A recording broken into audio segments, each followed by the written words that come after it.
Pessoal, o número 1, letra G, pergunta o seguinte, né? Se a gente jogar um dado duas vezes e a gente vai anotar o número de ocorrências de números primos, qual é o espaço amostral então? Quais as respostas que a gente pode encontrar? Olha só, a gente vai só anotar a quantidade de vezes que o número primo apareceu.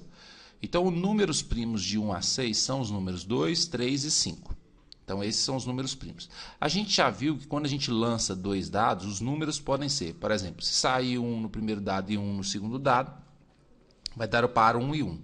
Se sair 1 no primeiro dado, 2 no segundo dado, vai dar o par 1 e 2 e por aí vai. Se sair 2... Então, observa o seguinte, se sair 1 e 1, não tem número primo aqui. Então, a quantidade de número primos é 0. Então, eu vou anotar o número de ocorrências, ou seja, quantas vezes o número primo apareceu. Se sai, por exemplo, 1 com 2, o 2 é primo, então ele apareceu uma vez. Se sai, por exemplo, 2 com 2, o 2 é primo, o 2 é primo, então apareceu um número primo duas vezes. Por exemplo, se sai o 2 com 3, o número primo apareceu duas vezes. Não tem como aparecer mais vezes. Por quê? Porque são só dois lançamentos de dado. Então, é um número para o primeiro lançamento, um número para o segundo lançamento. Ou os dois são primos, então aí eu vou anotar que saíram dois números primos. Ou só um número é primo, aí eu vou anotar que saiu apenas um número primo. Ou nenhum dos dois é primo, aí eu vou anotar que saiu 0 números primos. Então, o espaço amostral, ou seja, o resultado, quando eu anotar o número de ocorrência, ou seja, a quantidade de vezes que apareceu um número primo, ou não aparece nenhuma, ou aparece uma, ou aparece duas vezes aí. Então, esse é o espaço amostral.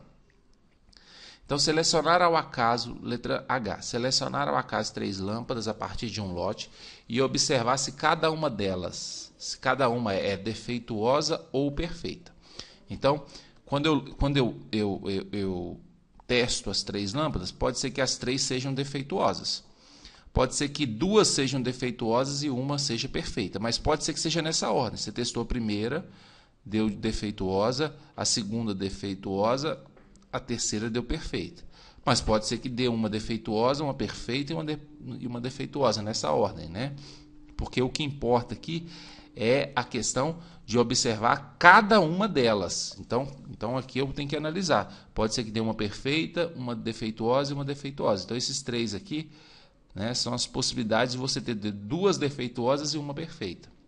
Mas pode ser que seja o contrário. Você tem uma defeituosa e 2 perfeitas.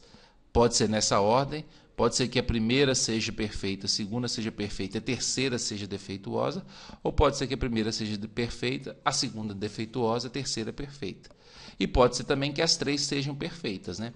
Então, essas são as possibilidades. Então, o nosso espaço amostral é formado por todas essas possibilidades, né? Então, a gente vai observar cada uma, né?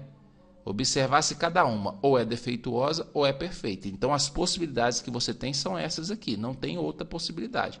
Ou as 3 são defeituosas, ou 2 são defeituosas com uma perfeita, e aí tem essas ordens que podem aparecer, ou uma é defeituosa com 2 perfeitas, são essas ordens que podem aparecer, ou as 3 são perfeitas.